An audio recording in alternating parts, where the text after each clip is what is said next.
In this video, I'll explain what is the bullet journal, how to use it and how to create your own. Also, I'll share some mistakes and tweaks I've done using it for over a year. This video will teach you all you need to get started and nothing extra. You will start bullet journaling in few minutes. So, let's get started. What it is? The bullet journal is an analog system created to track your past, organize the present and plan for the future. Analog meaning that you will use pen and paper and you will get all the benefits that come from handwriting.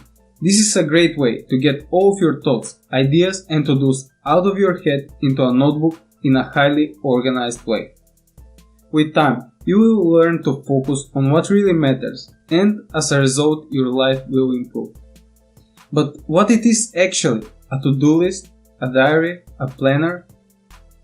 Well, it's all of that and much more. It'll be the place to keep your bucket list, your goals, project, shopping list, milestones, places to visit, favorite quotes, books to read, you name it.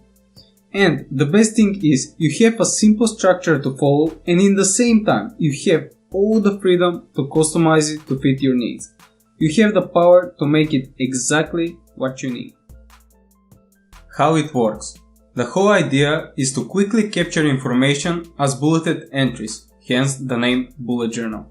We keep these bullets in lists called collections. This is a simple, clear and concise way to keep track of everything going on in your life, and it will help you to be more organized. The bullets are short sentences that can be one of the following three types. A task that is something you need to do, a note that can be a fact, an idea, a thought, an observation. It's something that you don't want to forget. And we have an event, which is some important moment in time. The events you can schedule in advance or you can log them as they occur. The whole point is to quickly record the experience so you don't forget it.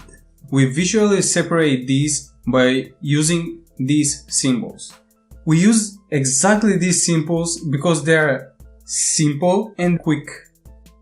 A task can have 5 states: incomplete, complete, migrated to collection, which I'll explain later, scheduled in the future log, which again I'll explain later, and irrelevant, which means you no longer need to do that task. And here is why the dot is the symbol for the task. Look just how it is super easy to transform it from one state to another. Can you use your own symbols?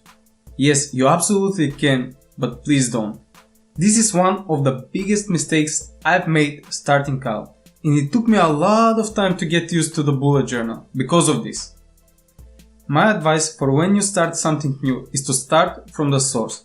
Use it for at least a month and then start to add your own style. Watch other people for inspiration and so on.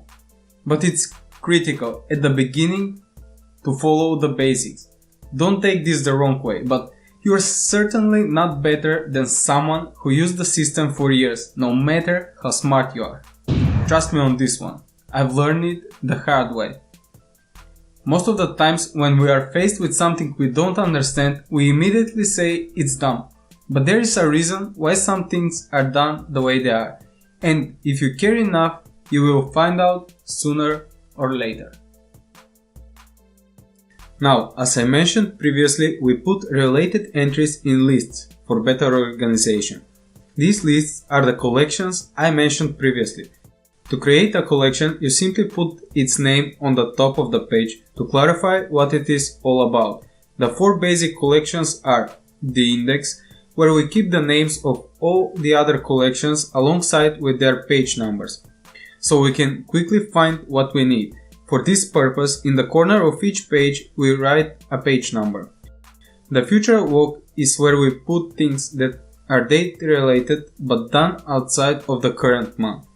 The monthly log consists of 2 faced pages, one for the calendar and one for the task that should be completed this month.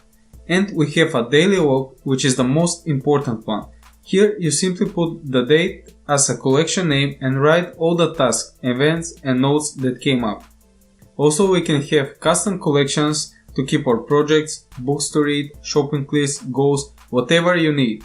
I'll explain all of this now. To create your own bullet journal, all you need is a simple notebook and a pen. Make sure that the notebook can fill at least 32 entries per page, so you can fit the monthly calendar there. What you want to do at the beginning is to put your contact information here in case you lose it, so someone finds it and is kind enough to return it to you. So let's get started. Open up your notebook and on the first spread of blank pages write index at the top. The index is here so you can quickly find all the other collections later by using their page numbers. On the next spread of blank pages, write future log and put page numbers at the bottom. You can quickly create a future log for 6 months by simply dividing the pages into 3 parts. For the next 6 months, we will use the next 2 pages.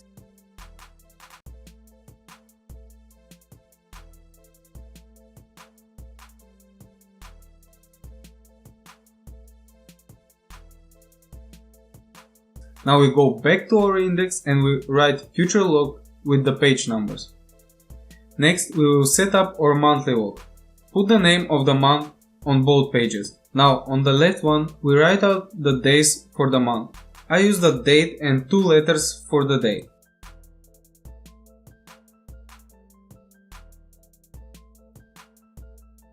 On the right side, we write out all of the tasks that we need to get done this month.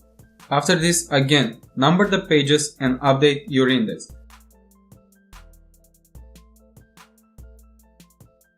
After this, we can start with the daily log. Simply put the date as caption and start writing entries as they come. There is no particular order you should follow here. The whole idea is to quickly capture everything on your mind. Don't create the daily collections ahead of time because you don't know how much space you'll need. You can end up having a lot of empty space, or even worse, you won't have enough space when you need it, so create them as you go. But what if you have something very important and you don't want to miss it out?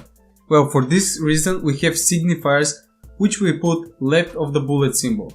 One of them is the star, which means priority. This is something that must be done. And this for some awesome idea or insight.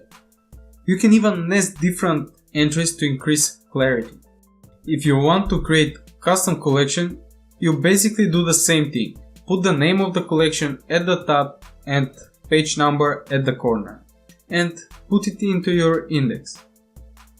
You can have collections that are a few pages long, so how do you write these into your index? Simply write the first page dash the last page. If the collection appears again somewhere in the future in your bullet journal, put the page number there separated by comma.